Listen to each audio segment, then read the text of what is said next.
Let me first make a brief statement. I'd like to comment on the Panamanian elections. I met with the Murtha delegation to hear their report, and I have now received a preliminary report from President Ford and President Carter. President Carter and his whole delegation will be here shortly to give me a full report. In addition, we have the report of other observer groups, including that of the Archbishop of Panama, which demonstrate clearly that despite massive irregularities at the polls, the opposition has won a clear-cut, overwhelming victory. The Panamanian people have spoken, and I call on General Noriega to respect the voice of the people, and I call on all foreign leaders to urge General Noriega to honor the clear results of the election. And I might add that I applaud the statement by Peru's Alan Garcia, who has spoken out against the fraud. I noted with interest that the Archbishop of Panama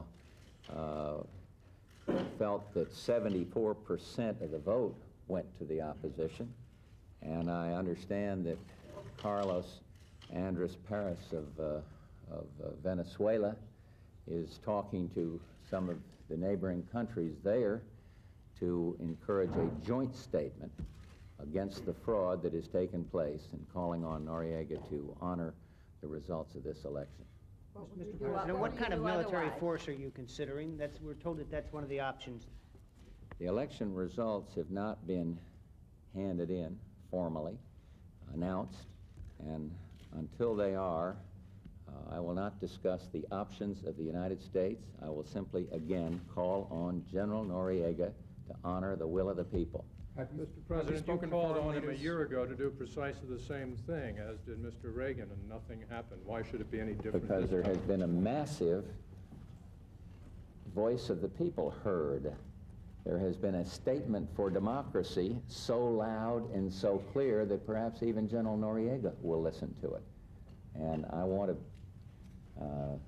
like to think that he will heed the call of the people, and that he would listen to the international outcry that is building, and that he would step down from office, in which case the relations with the United States would improve dramatically and instantly. Have you spoken to foreign leaders? Do you plan to speak with foreign leaders?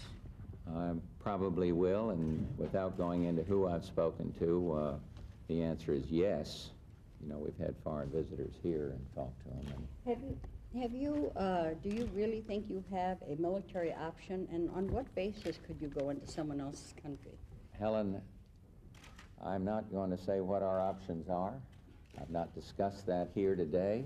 I have obviously discussed options with my own top advisors.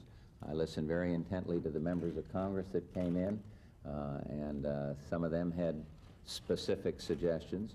But I want to see General Noriega do what I've just encouraged him to do and what other foreign leaders apparently are encouraging him to do. You put yourself in a box here by making such a public point of being upset about these elections, and then if Noriega decides to stay anyhow, that it looks like the United States is being ineffective? I don't think the United States is ever in a box when it speaks out in favor of free, fair elections and honoring the will of the people. That's what we stand for. And so I don't think there's any box involved. Some members of Congress have called for the abrogation of the Canal Treaty. Is that in any way a possibility in your mind? I want to see General Noriega do what I've just encouraged him to do. I want to see the will of the people honored. But under any circumstances would you want to go into hypothetical questions at this point? Have you given him any personal ultimatum? Put it this way, General Noriega knows my position. How? Never mind, he knows. Did you call him up? It's been told in recent, and he knows about it through recent contacts. Have you issued any orders regarding the military on the bases in Panama in a state of alert? And are you anticipating increasing their numbers? I will discuss at the appropriate time what options or what course of action I will take, but I'm not going to do that now.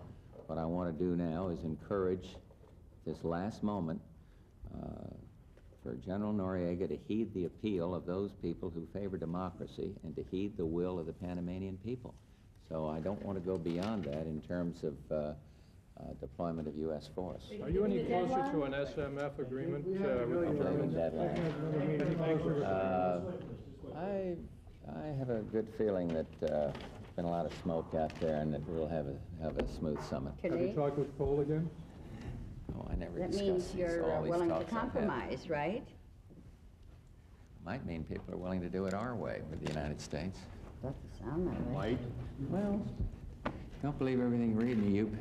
Will it I be, mean- will it be settled tonight with the Dutch?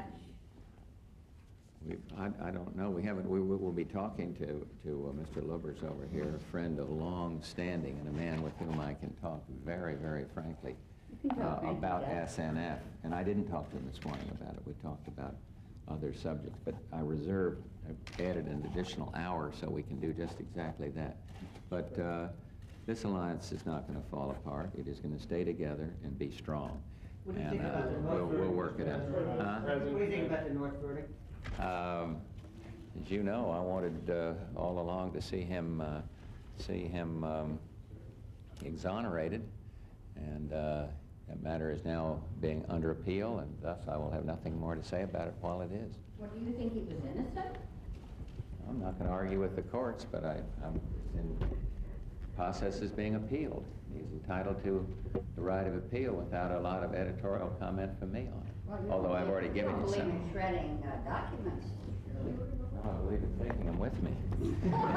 Have you ever taken one apart?